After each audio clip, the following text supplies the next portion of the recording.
Très chers compatriotes RD congolais, bonjour, bon après-midi et ou bonsoir. Je m'appelle Maître Wukurunhuari N. Je suis un chercheur, analyste et humanitaire. Je suis président d'une organisation ASBL dénommée Action pour la paix, la justice et le travail. De prime abord, d'emblée, je voudrais dire ceci. Certaines personnes me demandent souvent, me questionnent souvent pourquoi je dis les RD congolais au lieu de dire des Congolais tout court.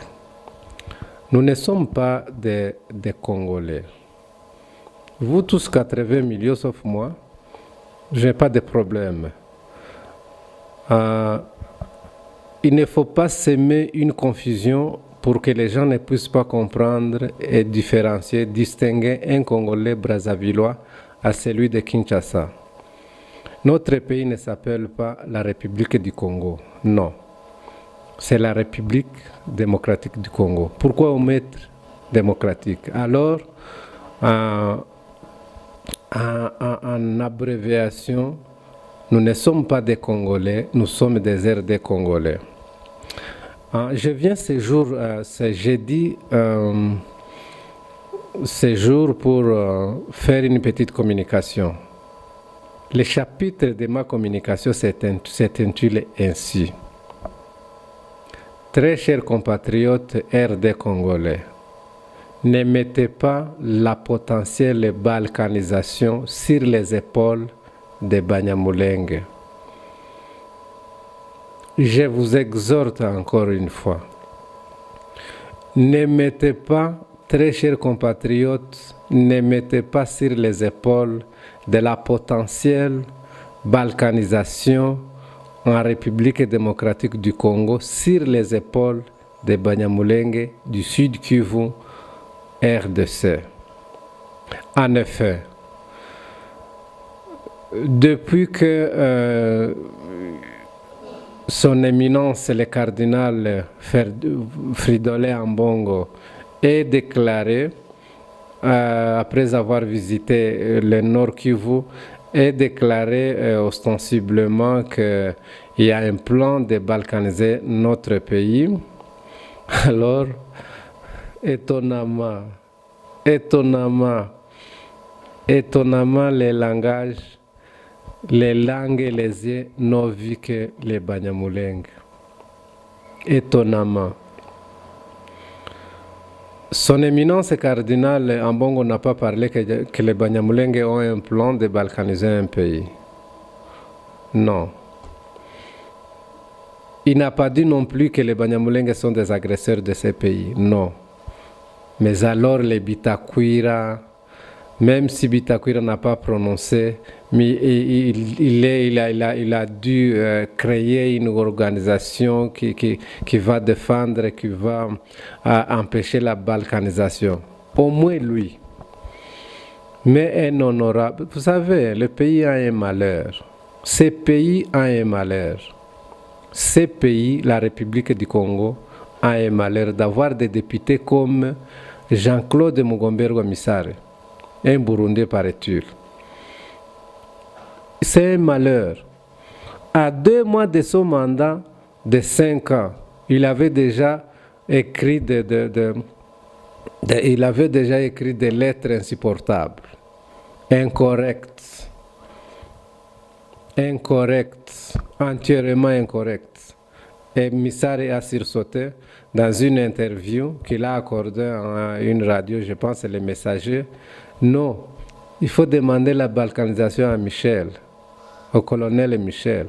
Non, on ne voit qu'à partir de Minembwe, on va, où réside la majorité des Banyamulenge, on va faire la balkanisation et cette commune rurale-là va faire sera déplacée. Elle va sauter au moins 20 ou bien 17 autres communes de Fizi, de Mwenga, d'Uvira. Elle va sauter jusqu'à Kigali. On va déplacer, donc la balkanisation va déplacer les montagnes, va déplacer va déplacer les hauts plateaux et les moyens plateaux, pour tout simplement avoir les Banyamulenge et les dynamiter tout de suite. C'est ça l'objectif de certains charognards RD congolais. Ne mettez pas, s'il vous plaît, l'éventuelle balkanisation de la République démocratique du Congo sur les épaules de Banyamulenge. Je l'ai souvent dit, et je l'ai souvent trop dit d'ailleurs. Notre pays, à nous tous, le Congo-Zaïre, est convoité par les grandes puissances. Ça, c'est ostensible. Depuis 1960, depuis la guerre froide, c'est le Zaïre qui a été l'épicentre de la guerre froide. C'est le Zaïre de Mobutu qui a été le cerveau de la guerre froide entre l'URSS et les États-Unis d'Amérique. Alors, personne ne peut pas être trompé que les sous-sols, les sols, les bois précieux des hauts plateaux, du Katanga, du Grand Kivu, de Kasaï et ailleurs, notre pays est convoité, est envié par les grandes puissances. Alors, si la balkanisation il y a, ce n'est pas une œuvre d'un ordinaire colonel. Et un lieutenant-colonel ne peut pas faire la balkanisation. Non. Et ne la mettez pas, s'il vous plaît. Les Banyamulenge sont débordés des épreuves, vous le savez. C'est simple que certaines personnes, que certains charognards RD congolais ont rendu des rebelles, des belliqueux, des bourreaux, inutilement et injustement. Maintenant, comme la balkanisation, on ne la trouve pas au Kata, à Lubumbashi. On ne la voit pas à Kinshasa. Où ces messieurs Nendansé me parlent, il parle qu'il est le président de la République du Congo central et que tous les Bachouaïli déguerpissaient. Tous les Bachouaïli quittés.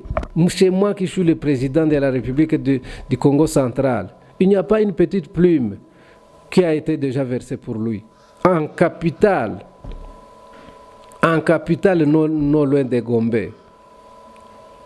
Mais les yeux ont sursauté sur les Banyamulenge. Non. De deux.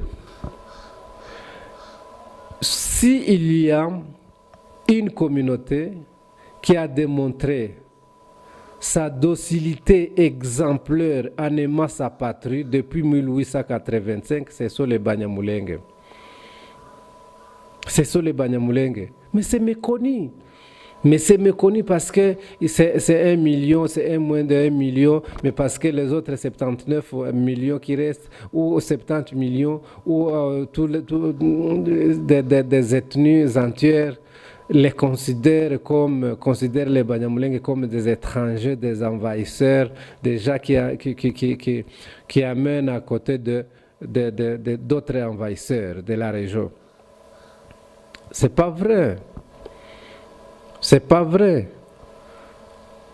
Cette communauté, ces peuples, ces Banyamulenge ont versé suffisamment du sang pour la patrie.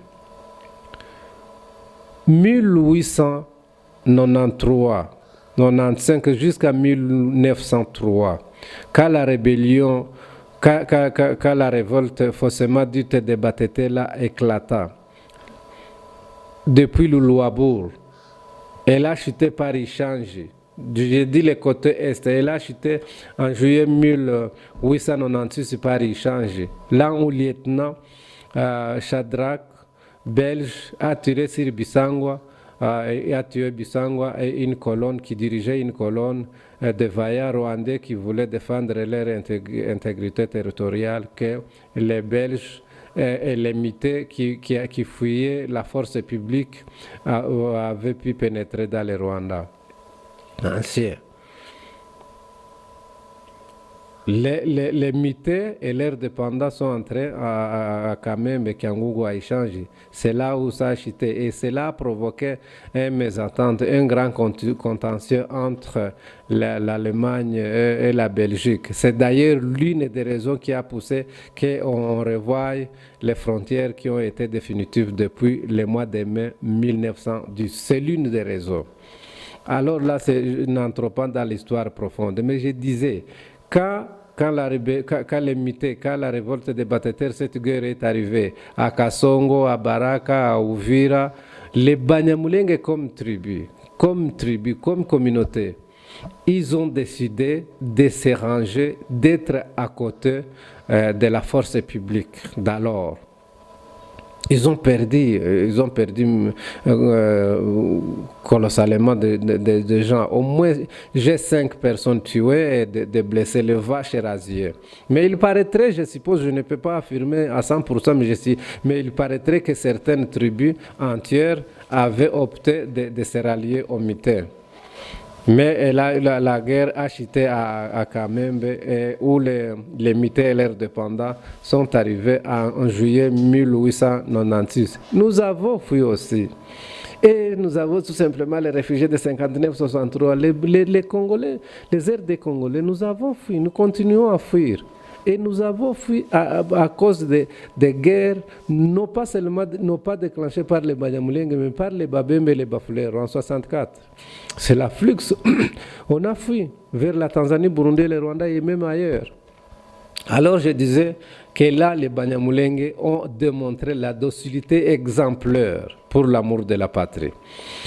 La Première Guerre mondiale, même si la guerre venait de loin, la seconde, même si cette guerre venait aussi de loin, mais les Banyamulenge se sont conformés, ont été loyalement à côté de l'État.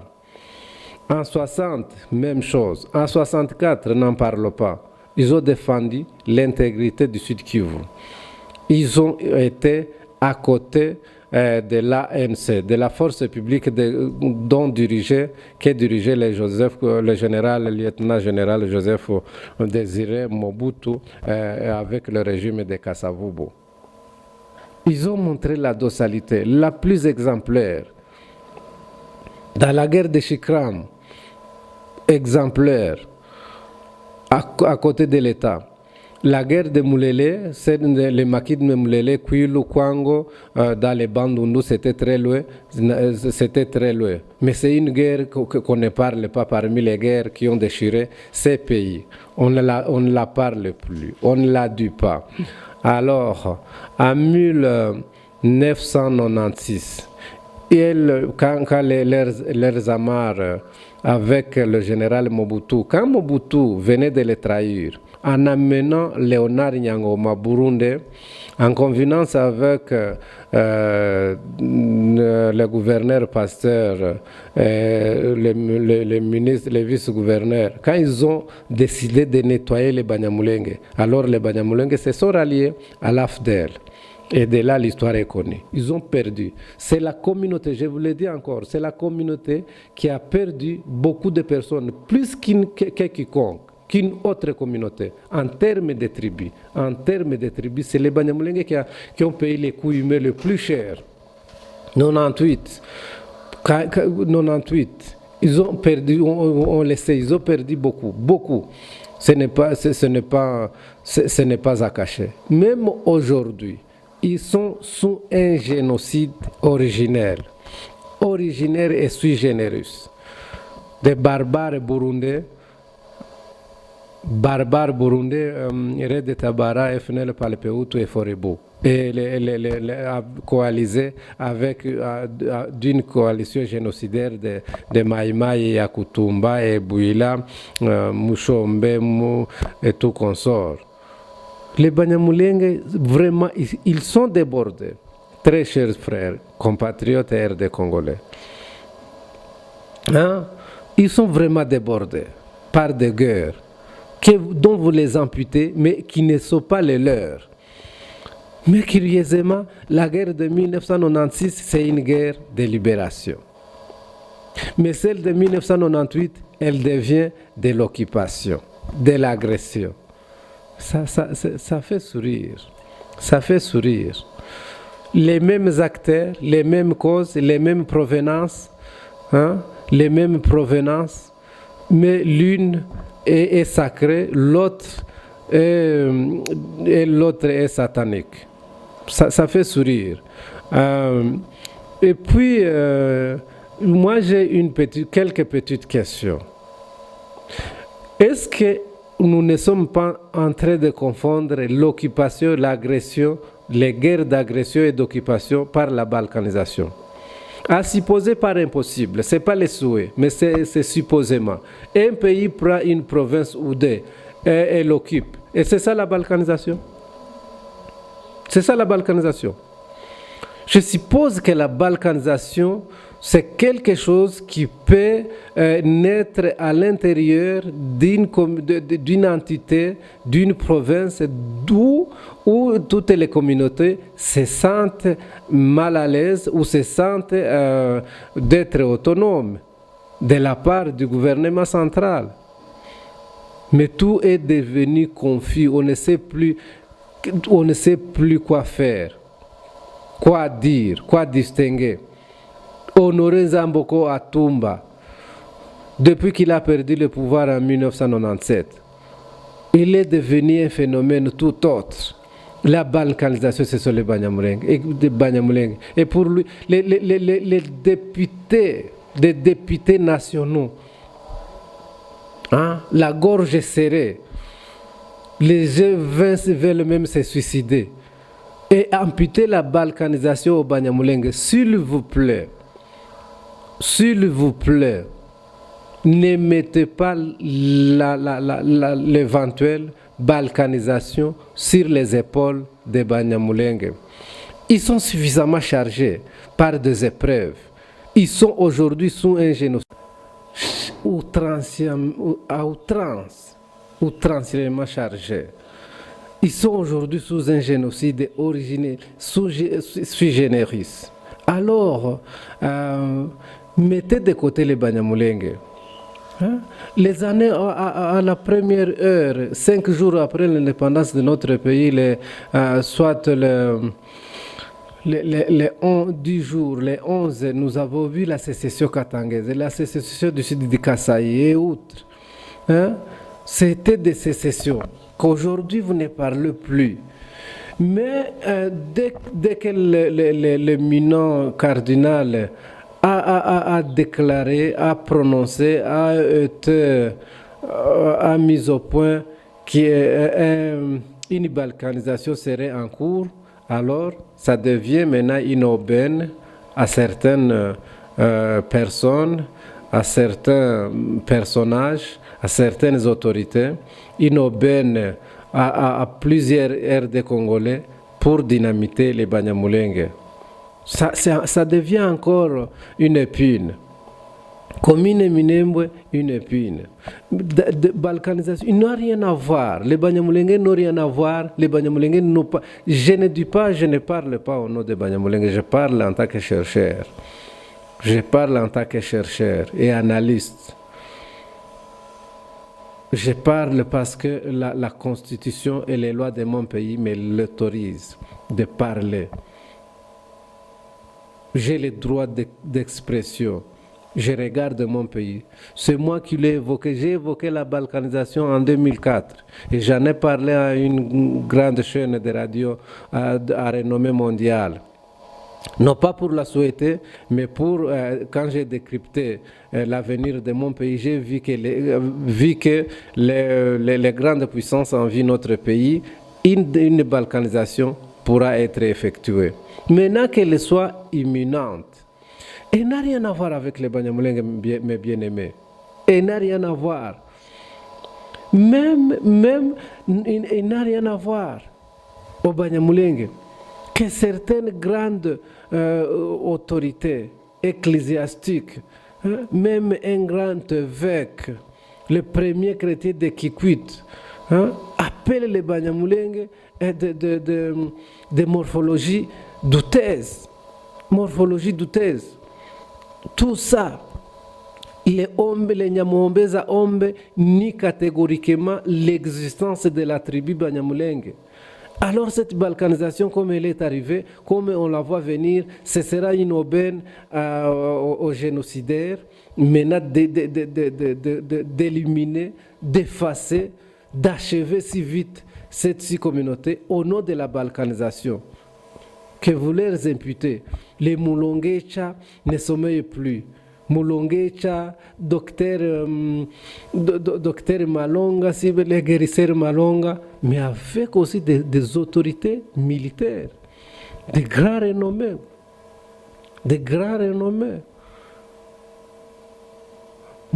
Le général-major Albert Mondos, colonel Katembo, colonel Kitenge,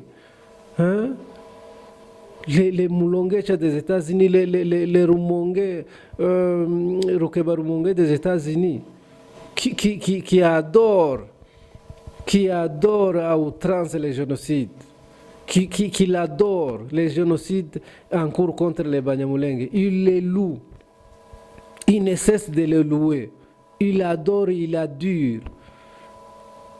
Il demande à la jeunesse d'être active et de nettoyer les Banyamulenge et d'effacer même les traces. Alors, en succinct, je voudrais tout simplement, très chers compatriotes RD congolais, je voudrais vous supplier. Regardez la balkanisation avec un œil global pour tous les pays. Est-ce que le pays sera morcelé, je ne sais pas. Est-ce que le pays sera scindé en morceaux, je ne sais pas. Est-ce que le pays, la balkanisation est imminente, très probablement, mais ce n'est pas sur les dos et sur la tête comme sur les épaules des Banyamulenge. Cessez ces balvernes. Cessez ces propos. À Baraka, le maire de la ville, les honorables veulent se suicider. Missare, lui, il connaît déjà même les précurseurs et les promoteurs de la balkanisation, un député national.